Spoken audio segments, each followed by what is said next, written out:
Hey, and welcome to our cardiac tamponade video. So, every good story starts off with the murder of an empress. Now, at the end of the 1800s, an Austrian empress was murdered with a stiletto knife. And at her autopsy, it was revealed that she had quite a large blood clot in her pericardial sac. And this was sort of period where they were just starting to define the term cardiac tamponade. Now, cardiac rupture is going from the ventricle, softening the ventricular wall and bleeding into the pericardial sac, which then can cause constriction and a reduction in cardiac output and eventually death. Now, being a nurse and providing education for nurses and paramedics, this is a really fundamental thing around advanced life support that we really need to know and understand. So let's get into it.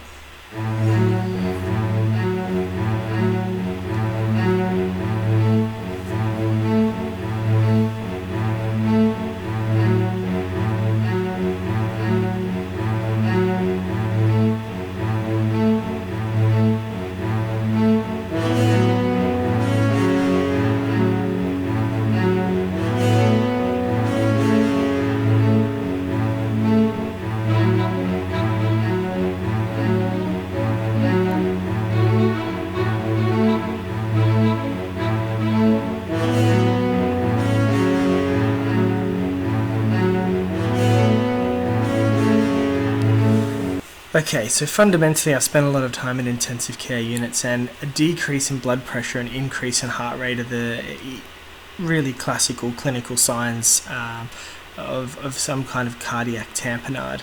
Now, clinical history is fundamental. This is the JVP here. So in intensive care, a lot of our patients are lying flat. As you can see, my little artistic drawing there, which the JVP obviously immediately becomes difficult to define. You can look at trends in your CVP. If that's increasing, you might have an increase in your intrathoracic pressure, and obviously you're measuring your central venous pressure, which is going to be indicative of an increase of pressure within the pericardium also. Now, if you've got a drop in your stroke volume because the blood within the pericardium is constricting ventricular output, then you're going to have a drop in your total cardiac output, obviously, and then that can go on, cause significant deterioration and cause death. Now, fundamentally, we need to define the different features between pericarditis or ischemia in relation to cardiac tamponade, and we can look at our different diagnostics. So having a look at the ECG and asking yourself what ECG features are related to pericardial tamponade. And the other one is a chest x-ray. So making sure that we've done bloods, done all of our diagnostics in order to make a full clinical assessment. Now, when you're working with these patients, as I said, the history is really important. So understanding, do they have any oncological history? Have they had any recent cardiac surgery? Or have they had any blunt chest trauma? Are usually the three indicative things that you want to ask yourself about this patient if they have a decreased blood pressure and an increased heart rate. Now, obviously things like sepsis and that type of thing can also have these features, but these are classic cardiac tamponade features that you want to be looking for. Just a friend in VR hanging out with us.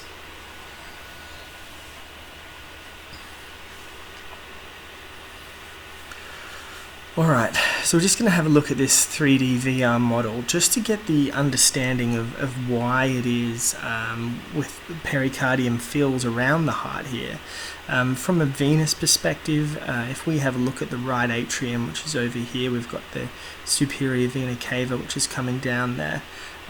It doesn't take a lot of pressure to push that right atrial wall, and once that right atrial wall starts to push and we start to lose venous filling, then we're going to lose total stroke volume.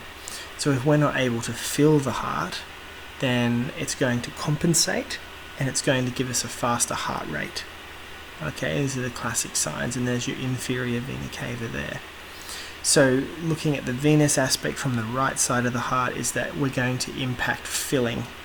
Okay, if there's any sort of pericardial constriction in relation to a pericardial effusion being present. Now the left atrium is similar.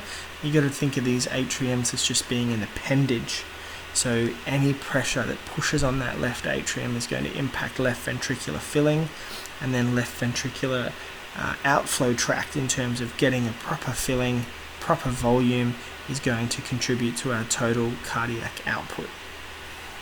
Now obviously blood flows from the left atrium to the left ventricle. I'm just giving you a look there of the left ventricle. You can see how thin the walls are, of the left atrium.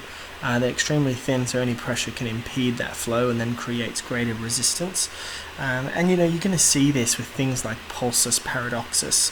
So if you've got a 10 to 15 millimeter mercury drop during inspiration, then that's a classical sign, which was, again, that was defined by Kussmaul. You might know Kussmaul's breathing. Kussmaul, the same physician, was the first guy to coin the term pulsus paradoxus in relation to cardiac tamponade. So I've just pulled up the venous system here just to show you that clearly, while it's isolated in terms of coming back. So it's a short-term method, giving fill, but there's an image of the right atrium and where you're filling from the superior vena cava. But areas of treatment for pericardial tamponade, cardiac pericentesis, and I tell you what, some of the codes that I've been to where you turn up and that's the procedure, you need to have a lot of experts around, and you need to have a pretty solid diagnosis. So from your 4 H's and your 4 T's in your ALS, you need to be making sure that you've checking all your reversible causes and understanding your patient's current clinical status as well as their medical history, and in relation to what they've had in the past and why they've been in hospital for this admission. So let's just have a really quick look. This is a patient that we just did a live virtual reality conference case study on. There's a 38-year-old male who presented with chest pain. Now this gentleman presented with a small fever but did have some chest pain. Obviously this is a classic chest pain assessment tool, PQRST.